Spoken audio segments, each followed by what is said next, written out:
Good day and welcome back to the 868 and Beyond podcast. It's me, Jesus. It's Monday. Yeah, so I hope everyone had that restful and weekend and recharged. You're refreshed to go forward to deal with this week. Now, yeah, I know everybody else have the Monday blues, the sour, go back to work, but it is what it is. C'est la vie, right? It is what it is. But I hope over the weekend you made some decisions or choices that were positive or helpful or healthy for your life. Now, when we make decisions, sometimes we tend to make decisions not from a logical standpoint. Sometimes it's from an emotional standpoint, or sometimes it's just answer and deal with consequences after kind of decision. Now, when you come to a dilemma, when you're faced with a decision to make, you can ask yourself this acronym now. Stop and ask yourself HALT. H-A-L-T. And it basically is an acronym for hunger, anger, lonely, or tired. Right? So when you make a decision, you ask yourself, HALT. Am I either hungry, angry, lonely, or tired?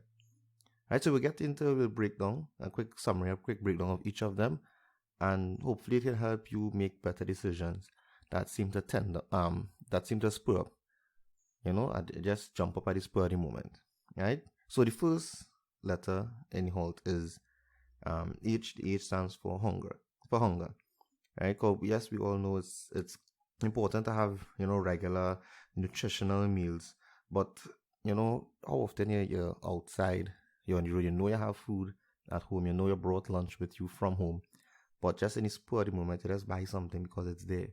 Whether it's whatever favorite fast food you have, whatever it is, fried chicken or burgers or well, in Trinidad we have doubles, or roti, or whatever it is that you just feel that it's not that healthy for you, but you're still it's just there, the smell, the environment, you're just seeing it made right in front of you, or somebody maybe next to you eating it, and you just feel for it, although you brought something.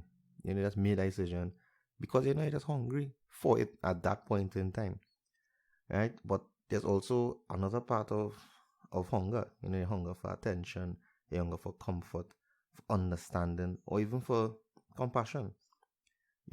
So yes, you have to ask yourself, are you hungry? But not just for food.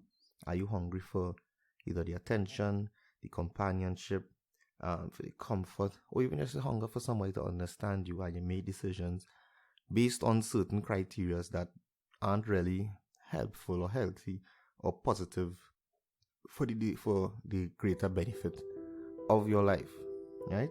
So the other letter in HALT is A, and that's anger. Now, this one is one of the most dangerous ones. It's one letter short of danger, right?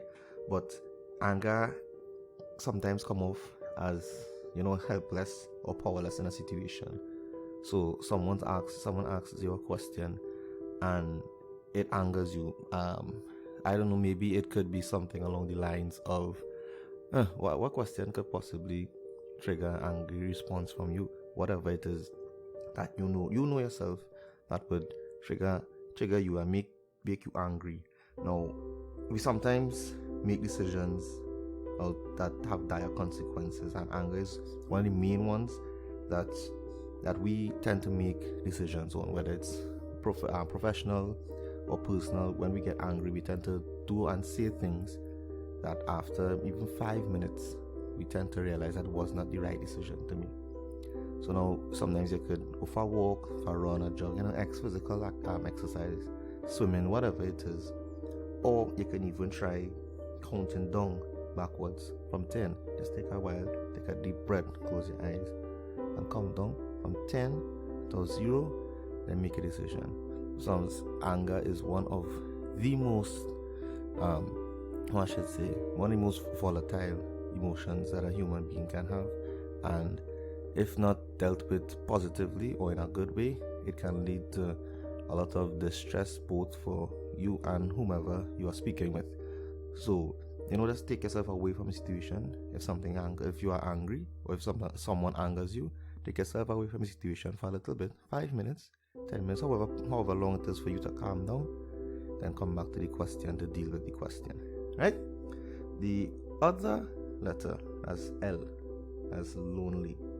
Now, this one, we tend to make decisions if you're lonely, you're looking for a companionship. It draws parallel to the hunger, right? Because this now you're looking for companionship and not company. So sometimes you just don't want to be alone with your thoughts, or whether just alone in your apartment, in your house. It's sometimes it could be seen as difficult to reach out to others. Maybe you made a decision, instead of bringing in people, you push them away as a survival tool. So it's for whatever form, or it could be from whatever form of depression. We just make this decision because it's not really what we want. Maybe we want people to come closer to us. What our initial reaction is to push people away and be alone because it's maybe perceived better for you at the point in time. Or the other way is that you want companionship, but it's not the right or the healthy companionship. You understand? Because sometimes you may reach out to someone, they come to you out of your loneliness, who's not necessarily the right person for you. You understand? So you tend to get that, I should say, but you get that wrong. They're that person who's just right to deal with that loneliness, but they're not the right person to deal with being lonely. If you understand what I'm saying, they deal with the moment, they deal with the moment, the situation right now, but not the whole feeling of being lonely. And then when they're gone, or whatever it is that you did, going back maybe a few days again, get back the same feeling. You're going back to the same thing that helped you at that moment, just for the loneliness alone. So try to understand what it is the lonely calling for. So what type of the lonely it is. Either pushing away people when you want someone, or you're pulling in someone when you really need your space alone. Right? And the last one is tired.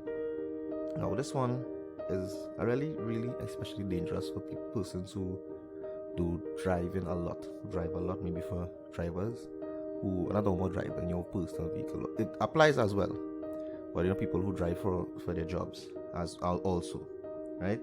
Yeah, because sleep deprivation is just as dangerous as driving under the influence of alcohol.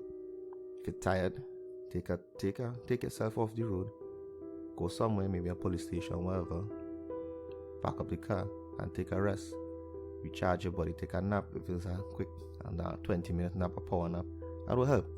Because driving on the road, sleepy, tired, it's just as dangerous as driving drunk. Because you may think that you are blinking and you fall asleep. I've had one experience with me personally driving my vehicle, and it was not a nice experience at all. It was extremely scary, and I told myself I'll never do that again. So if you're tired, either call a ride-share service, whichever one you choose to use, or park up the car, travel, or do something to prevent yourself from driving the vehicle, just as you would do if it is that you were intoxicated. So these are the acronym: HALT, hungry, angry, lonely, or tired. So ask yourself, am I any of these things? Before you make a decision, before you react, before we put ourselves and our life under strain, the consequences we face because of that spur of the moment decision we made when we were either hungry, angry, lonely, or tired. And I know that sometimes we make decisions based on convenience, but not everything in life will work out how we want to do.